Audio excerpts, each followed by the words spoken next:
Military Veteran Radio presents the Beer30 Show.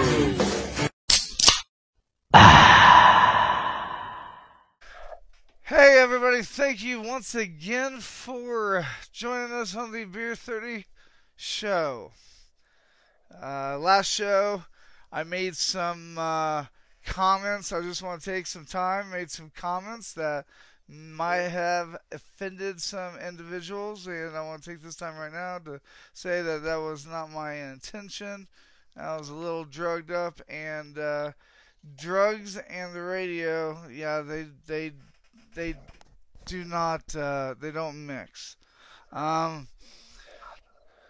me tell you a little bit about Beer30 real quick. Beer30 and me and Danny are making a new, we're making a new slogan. Beer30 is the 30 minutes that it takes when you get to the bar. That first 30 seconds, you find out who's a drunk, you find out who really cares, and then you find out who is just basically a barracks lawyer. Well, we're here to tell you that we're trying to crush all of that, and our main focus and our main goal on this podcast, on this show, is to show every soldier, even every civilian, that there are programs out there beyond the VA. And a lot of people don't know about that. And, you know, in life, unlike the Army, everything has to be a secret. I don't think that's the way it should go in life. So that's the reason why me and Danny have created the Beer30 show. And I'm not going to keep you waiting for very long. Danny has did some studying up on. I'm going to introduce this person. I'm not really good with last names, but I met Lynn Kaufman, right? Kaufman? Yeah, okay. I met Lynn Kaufman probably around 8-9 months ago. I went to her and I said, hey, look, I have terrible PTSD and bad TBI. And for some reason, I can't seem to get out and about. I just can't get out of that funk. And what they did was they got me a elliptical. They provided me a weight ball, and they provided me a ab machine, which I'm going to be honest with you, the ab machine really hasn't worked. At least that's what my abs have been telling me. And they've got me weights. And even if you're in that funk and you just cannot seem to get outside, the great thing about working out, I don't know why I can't explain it, but when you work out, you feel so much better. You feel like you can control the day. Plus, it does take your mind off of the things that stays with you, within the battlefield. Including since all these new movies coming out, I swear everybody has to do something about the military in a movie, it seems like. So that's one thing we're going to talk to Lynn about. We're going to talk to her how she came up with this idea. We're going to tell her, she's going to tell us her story. She's going to tell us a little bit of a background. And we've got some questions to ask Lynn if she doesn't answer the questions that we're expecting her to ask. So, Lynn, welcome to the show. My colleague is Danny. He's a Navy veteran, and as you well know, I'm a Army military veteran as well. Thank you for having me. Thank you for being here. So, you'd like me to tell you how we got started? I would love for you to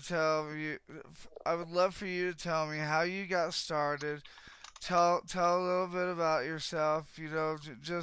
Just wing it. We'll play it by ear if you don't say something that we. Okay. So we started. I'm family. I have 5 sisters. My youngest brother, Chris Kaufman, was truly my best friend and an incredible man. He was an athlete in all sports. He was into anthropology. He was a philanthropist. Hey, Uh, Lynn. Hello. Sorry to interrupt, but I believe you're on like a webcam mic. It's Yes. not very loud. Is there any way that you could possibly use your military voice? Yes. Okay. All right. So we started with my brother, Chris Coughlin, who's the youngest of five. And Chris was my best friend from a very young age since he was a little guy. And he was very, very into fitness. He believed it changed you mentally and physically. So every day, since I can remember when he was in high school, we were 8 years apart. He would go to the gym every day or work out, whatever he did for his athletes. He was a four-letter varsity football player, four-letter varsity lacrosse player. He traveled all over the world playing both those sports and coaching Germany, Russia, Washington State. He would go to the gym and he would lift weights or work out or do whatever exercise. And he would say he was going to go catch a lift. So off to the gym he would go. He taught that to a lot of people, to everyone he met. He'd have kids following, give him drop down, give me 10. He'd have me planking off the kitchen sink. He just really believed in it. So right after 9/11, he wanted to serve the country. He was a anthropology for his PhD. He was out in Washington State and then LA. And after 9/11, he decided he was going to join the Army. So just shy of his 41st birthday, which was the cutoff day for these current conflicts, he enlisted. And with that, he went over to in Maryland because we were from Baltimore. He went to Fort Meade. He broke all the fitness records there at 41. They called him Pops, and he joined the military. And he started his journey that way. So as life has it, he did boot camp, went all over. He was out of the 321st Military Intelligence Battalion, and then he went on to the Human Intelligence Collection Team. He went out of Round Rock, Texas, Company C. Uh, you know all that. You know more of the lingo. The Bravo Battery, 1st Battalion, and he was in the Task Force Falcon. So when he went over, he was going to Afghanistan. He was deployed, and I drove him to the airport the day he left. And he told me we were extremely close. And he said to me, I got all weepy eyed and crying. And he said to me, "Stop acting like a chick." He said, "I probably won't come back, but I've had a great run." He said, "And I'm ready to meet Jesus if anything happens. But I'm going to do what I have to do so that no one else that has a family sacrifices their life." So after he left, he was. We heard all of this, of course, later because you don't hear anything from them, from because it was classified. He went into Tangi Valley. We were told that he had been asked to switch places with a man that had several children at home, and he went on his mission, and they saw some dynamite with night goggles being planted, and he went into an MRAC with a couple Marines in the turret and a translator and a retired Navy SEAL contractor in the back with him in the MRAC. When they got to the point, the hole was empty. So they looked around, moved on forward 50 feet, and someone detonated a lot of dynamite 50 feet in front of them. The MRAP went down and blew up, went into a ravine.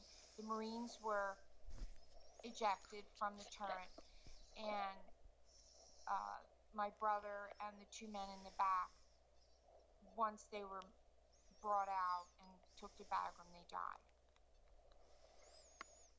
So once we got the news, and after he came home, we felt like I felt that I wanted to. I got a tremendous amount of emails from a lot of people that he was serving with, and people that he had gone through boot camp and different training sessions, and they said, "Man, Koff, he was in the gym with me. He taught me how to work out. We found." One guy said to me, I found Christ again through your brother at the gym just by talking. And he was just this amazing person that reached many, many, many people. He was all about truth, all about honesty, all about being real, as he would say, keep it real. And I just felt we had to move his spirit forward. So it came I looked into a lot of things for guys coming back that were missing. And what the one thing that was missing, there was no physical fitness rehabilitation. So it happened very naturally, very intrinsically. It was like, we're going to do catch a lift. We're going to get the guys and gals coming back that need to get back into fitness. And we're either going to send them to the gym of their choice anywhere in the U.S., or we're going to supply them with home gym equipment. Because a lot of the veterans coming back, as Joel can tell you, you might not want to leave the house. There's a lot of triggers out in the gym, noise, things like that. So the home gym equipment became part of the program. Yeah, and it doesn't help sometimes, especially with my PTSD. I can't speak for Danny because he goes through the same thing. But you know, it's just like yesterday. I was driving back from a bike rally and I was getting ready to merge to the right lane because the sign said start merging to the right lane. So I got my turn signal on and I'm like, okay, well, I'm not going to try to just, get in there. I'll wait. So I thought this truck was letting me go. So I waved and then he starts like picking up, like getting ready to hit me and starts honking. And I'm like, dude, do you not see my turn signal? What the hell? So it's stuff like that. And for normal people, people will just brush that off.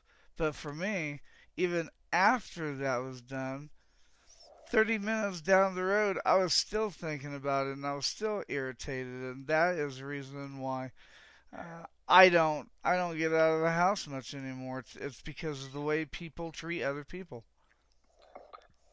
Just so you know, Joel's got his sunglasses on now, so that means things just got real.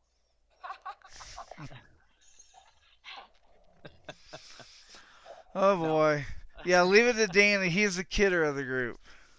Well, that's kind of how I am when I start thinking of certain things. I try to throw humor into it. That way I can stop thinking about it. So Yeah, that's that's a that's good thing. That's a good thing. yeah. So no, mine's a little bit. I'm kind of like Joel. When something irritates me, I tend to hold on to it a lot longer, and I could be like that too. So I do have a couple questions for you, if you don't mind. Uh, I was reading a little bit about your guys' site and on your guys' site today. Just trying to get familiar with you guys, and it was a really cool story I have about Chris Coughlin and uh, the whole thing you guys do. I didn't even know you guys did that. Um, I didn't even know there was a program out there. But one of the questions is, do you only help veterans that are 100% disabled, or do you help the ones that are like 60% disabled, 50% disabled as well? Yeah, we do. 30% and above, but the 30% has to be in one combat injury and above. So we don't do like 10, 10, 10. So Hmm. if you're 30% and above, combat injured, then you are in our program. You had to serve Iraq or Afghanistan, some Kuwait, of course, but right now, just 9/11. And it's totally because of funding. I mean, we would serve, we'd put anyone. We love any veteran we believe deserves it. But right now, we have to focus on 9/11. Right. Okay, so what about like, is it like just the Operation Enduring Freedom? Uh, uh, No, the Afghanistan, Iraq, it's OEF, OIF, Operation New Dawn.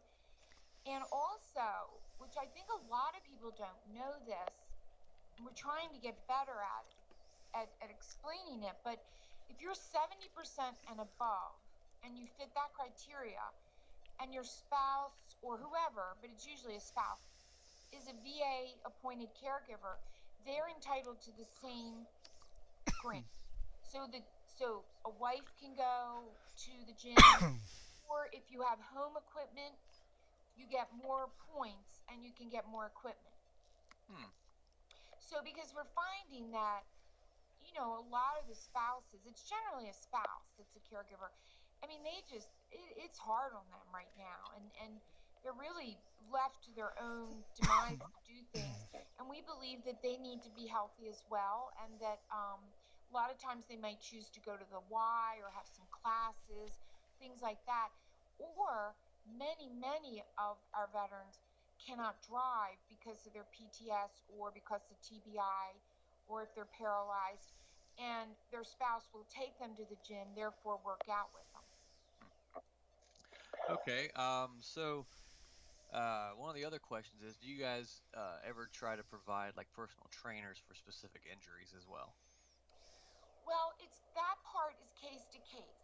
So under normal circumstances, we do not provide personal training.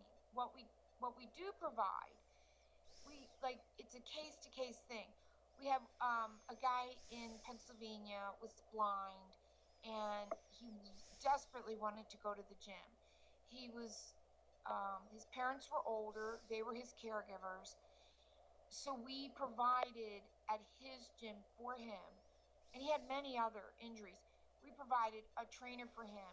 We paid for several sessions, and the trainer then took it on herself as and complimentary did it. So things like that we do case to case. We do provide most gyms, if you because we negotiate all of our gym deals, gym by gym. We have a few box contracts for the bigger gyms, but we negotiate. Caitlin, our program coordinator, Caitlin Rockwell, she calls every single gym and tries to negotiate. And they will often give you a few training sessions to begin with. But what we offer is we had a fitness program written, like a training manual by professional trainers. We send that out now. And what we're offering now, which I may be jumping ahead on your question, is what we call a squad leader. So, squad leader, when you come into the program now, new, you get a squad leader is either a veteran that wants to give back or a civilian. They have to go through an interview. We train them through Skype. We have some clinicians talk to them, and they can choose between 4 and 10 veterans in their squad.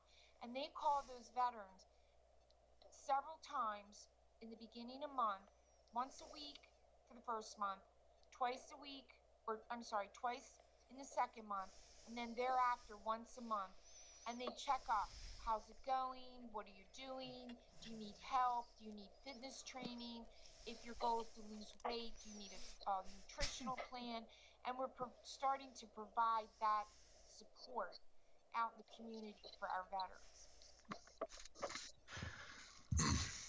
That all sounds really interesting. Yeah, I didn't even know you guys existed, to be honest. Joel never told me, but I don't really talk to him about all that kind of stuff. Uh, he tells me about a lot of other things, but yeah, it's really cool. I didn't know you guys existed, and I'm sure I got some friends that would like to know about you guys as well, which is one of the reasons why we do this. So, Right, it's very easy to talk about how great they are, but um, I can speak on behalf of Catch a Lift and say that the money, the donations, the more money and the more donations that people are willing to um, give, it helps their mission. The treadmill that Kitchell sent me, it's not free. Came in it came in by donations, and with this interview that we do, we hope that not only will soldiers hear about what uh, they're entitled to, but also civilians will be like, well, gosh, I want to help, and if they don't know about an organization, then they can't help. Right. So that's one of the reasons why I wanted to bring you on, Lynn. And before we get too much out of time, um, I'd like you to give us your website on where not only veterans can sign up for the application, which the application is not that long, so it's not going to take 3 or 4 days, we promise. But give us a website so that people, if they want to donate, that they are able to donate. And I just received an email from you, Lynn, talking about something cool that's going on, and maybe you can enlighten us about what that email is about. Maybe that will, you know, catch some buzz. I'm not sure which email. We sent quite a few. But tell me, what do you remember the email? You know what? I will search for the email. Danny has advised me that he has another question, so while I search for the email, Danny, go ahead and ask that question. Yeah, Lynn, while we were talking about volunteer opportunities and donations and like that, can you tell people about your volunteering uh, program to where people can volunteer and also the sponsorship program? Oh, absolutely. So the website is Catch a Lift, Lift, Fund, Fund.com. As soon as you put in Catch a Lift Fund, we'll pop up. So there's a lot of opportunities, a lot of things that you can do to help us. We're really work very, very hard. Um, it's it's amazingly it's an amazing challenge to raise money, as you know, because there are a lot of good nonprofits, and then it's hard to know what nonprofit to give to because when people are unsure, they tend to just give to the big ones that they know about. And Yeah. then the good little ones just really are just, treading water all the time. We get about 200 to 250 applications a month. Not all of those are accepted, but a great deal are. We never have a wait list longer than 400 veterans. And that is strictly from funding. If we did not have if we had funding, we would not have a wait list. And it pains us because we feel that you guys and gals have waited for everything. Wait, wait, wait, wait, wait. And my brother used to say to me, in the army, hurry up and go wait. So you, the fact that we don't want them to have to wait, but unfortunately they do. But they know once they get in, man, it's a great thing. So these are the opportunities we have. So if you want to volunteer, we need we can use a volunteer we're nationwide, anywhere in the U.S. We even have home equipment in Puerto Rico. Anywhere in the U.S. you can apply and you can get in the program. The volunteer opportunities are many. We have one that we call Fitness for Heroes, which is a very easy fundraiser that all you have to do is be an ambassador and take that to your gym.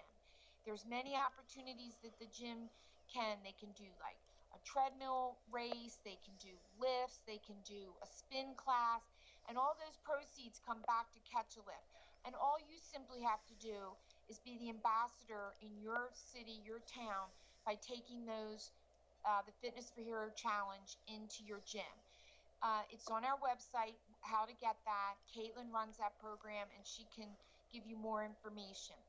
The, the squad leader program that I told you about, we have right now over 1,900 members, Catch a Lift members, in our program. Not all are active, but a great deal of them are active. They're renewed. They want motivational help. So those people all need squad leaders. So if you can imagine, if it's 4 to 10 per volunteer squad leader, I need a lot of squad leaders. So we need people though that there's definitely a talent for that, and there's definitely a training which is not it's not as strenuous training. but you have to be dedicated. It's a 1 year commitment to your squad, and that would be where you call. So we definitely need a large amount of really strong volunteers for that. And then we have marathon series. We do runs in Disney. We do runs all over, um, which we call our marathon series. You can join those. And then we also have chapters that we're starting, initiating in all the states. They're run by veterans that are in our program, and it's strictly whatever they want to do. So we have a fantastic one in Nashville, Tennessee, run by Tyler Anderson and Justin Avila, and they run that chapter. They're Cal members. They do workouts. They have breakfast once a month, and you can volunteer to either run one of those if you're a Cal veteran or just be involved in it. Sponsorships, we need money, money, money. We need corporate. No amount is too small. No amount. We have sponsorships where what we find amazing that we do, that we're very proud of. If a corporation came to us and they gave us $1,000 or they gave us $100,000, I can tell you where every dollar went, where every vet you paid for went, and their progress and how they're doing and what they've done. So we're really proud of that. We work really hard at that because we want accountability. And what I see on your sponsorship page, the 5 star thing, is there anything significant with that, or? 5 stars, 100,000 and above. If you donate 100,000 and above, we can send over 100 to 150 veterans into a gym or home equipment. You receive your name on our newsletter. There's all sorts of great things that you can get with that. But you know that money is going straight to the program, exactly into the program. And we'll tell you that. So 5 stars are highest, where it's 100 and over, and then it goes down 4, 3, 2 star, platinum, gold. We have that whole level in there, and each level we will tell you how many veterans or caregivers that your money's placing. So that's a really added bonus that we're proud of, and we also have opportunities where we're trying to find sponsors that perhaps it's a food, like a vitamin or like a protein bar, where we can start to get residuals. So maybe for every protein bar sold, Catchlift gets a dime or a nickel or 50 cents. We're looking for companies like that can help us so that we're not, every year reinventing how we're going to bring money in. Because it's Okay. hard. It's really hard. Oh, I bet. I mean, raising money for anything is hard these days. I remember my wife volunteering for a few things, trying to do car washes, and we didn't even get one car wash. It's tough. Uh, Yeah, it's tough. We've got some great, great people behind us now, and we're very thankful for that. hey, Joel, did you figure everything out? Yeah, no, of course not. I'm like looking here, and I don't see. I don't know. I don't see the email, but that doesn't mean nothing. I swear, there's certain things that you can find on the computer compared to looking on the email. But It might have been Joel. We were rated in Great Nonprofits as one of the top 2015 nonprofits. It might have Caitlin sent a nice email out saying to our veterans and to supporters, if we've done a good thing, if you're happy with us, go on there and let people know. It was something like that. And then we also have a Transformation Tuesday, or where we've gotten some really amazing pictures from some of our veterans that have like dropped some serious weight, have really made some big, big changes. Um, nice, one guy in Ohio dropped 94 pounds. nice. I mean, you're doing a great thing, Lynn. And if I tell you, I have this. I created this coin. This coin has nothing to do with any nonprofit or anything. It has a man carrying a man, and I need to send you that coin because of Okay. all the things that you've done. And before I get off here, I'll make sure I get your address. But it says it's not about the money; it's about the soldier. And then underneath, it's my saying that I say all the time. Tough times don't last; tough people do. Um, and a lot of us veterans, even me and myself, are finding that you can do really good, but it's very natural for you to like fall back a little bit. Go back to your old ways. It's the motivating part is you can always get back to where you was. So that's the reason why I wanted to bring you guys on here, talk about how great of an organization that you guys have. Um, I didn't even know that since I had that percentage that my wife could join in and get into some of those the gym stuff. So that's one thing I didn't know. Yeah, I think we have to do a little better job putting that out there to to everyone to know. A lot of times the home equipment people are they know it less. The gym people know it more because I think a lot of them need rides and they need help with the weights and things like that. But the I've got to get better at the home gym. We have a new site coming up in a few weeks, and it explains it much better on there. Well, that's really good. That's awesome. Unfortunately, we are running out of time, but I think we crossed all the bases. Danny, do you have any more questions that you have before we let her go? Only if you have an extra pair of sunglasses, because your head's kind of blinding me right now. This guy's a kidder. Go ahead, choke yourself. Hey, I gotta throw that in there, and not to mention when you said all the veterans, me myself, were you referring to yourself in the third person there? Maybe I don't know. Like I said, I'm a veteran. I've got issues. I've got problems. Oh, we You know you got know. issues. Oh yeah.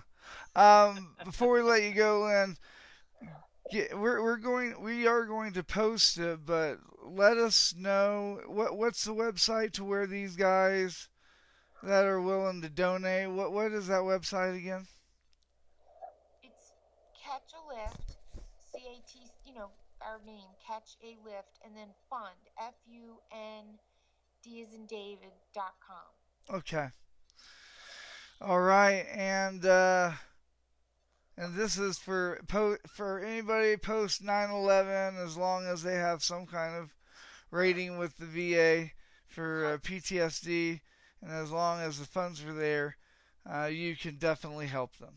Absolutely. Has to be combat injury, though, not just service connected.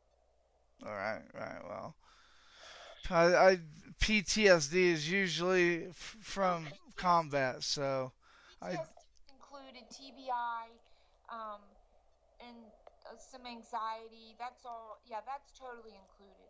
But like if someone, there's a lot of times like we'll get 10% back, 10% tinnitus, 10%, like bad knee. That's sort of almost all of them say that just because of their service. you're So right. that's the sort of thing we can't put through. Yeah, so my injuries wouldn't work. Your injuries. I've I've got 10% back, 10% knee, 10% elbow, 30% head, uh, that kind of stuff. So I was in Guantanamo Bay. Wow. I was gonna say 30% head would work. Oh well, yeah, I was detainee ops in Guantanamo Bay. So Yeah, I'm sure Lynn would be able to help you in some way, some form, Dan. She's a very nice person, and I can't see her face. All I can see is her husband on a golf thing, which that kind of makes me jealous. But that's a different story.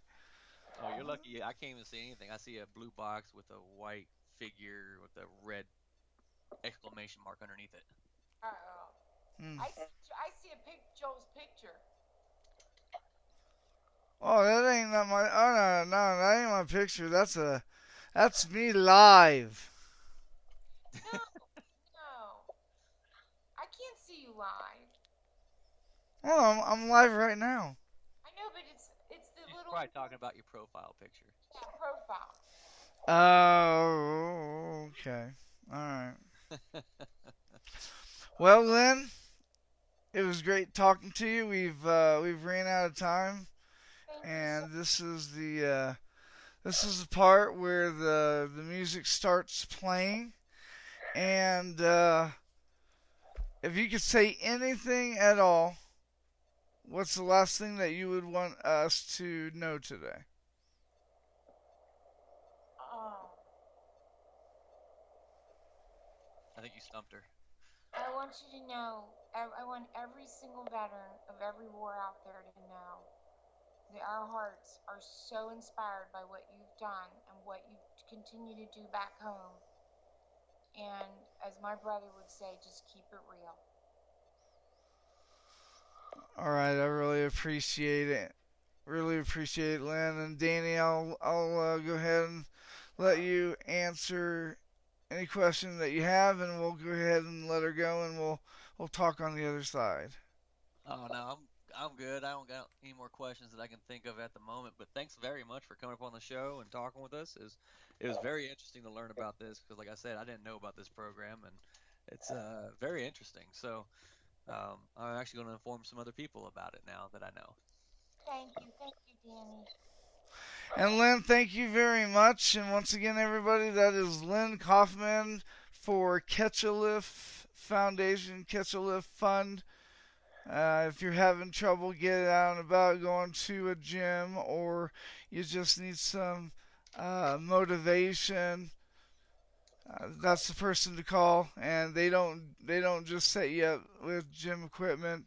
I think it's strongly and easily to say that if you need to talk to somebody, they are an opening ear to listen.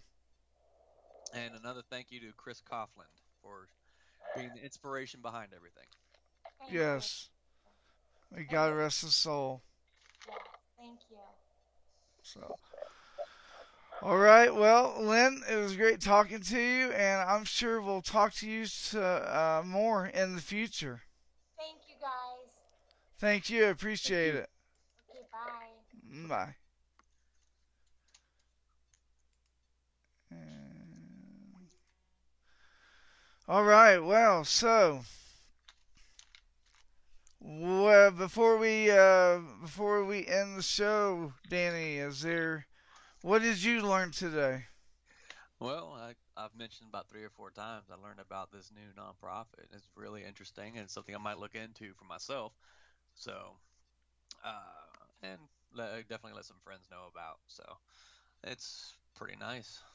Yeah, not a lot of people know about it, and the thing is that's the reason why I posted a couple of days ago that I'm overwhelmed that there are so many nonprofits that need to be heard that soldiers don't know about that's beyond the VA, and doing one show a week, um, yeah, it's gonna be tough, but that's okay.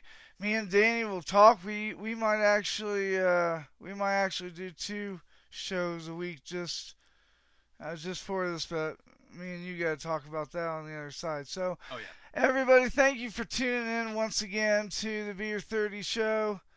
This will be posted Monday on militarybrotherhoodradio.com. Many ways to listen to it, and if you have any questions, message the nonprofit that we just talked to, or message us, and we'll get you hooked up and set up and everything. So, with that being said, Danny, I'll see you next Monday, and everybody, check up on your battle buddy because that number 22 it's starting to get bigger. Talk to you later, everybody. Goodbye. Bye.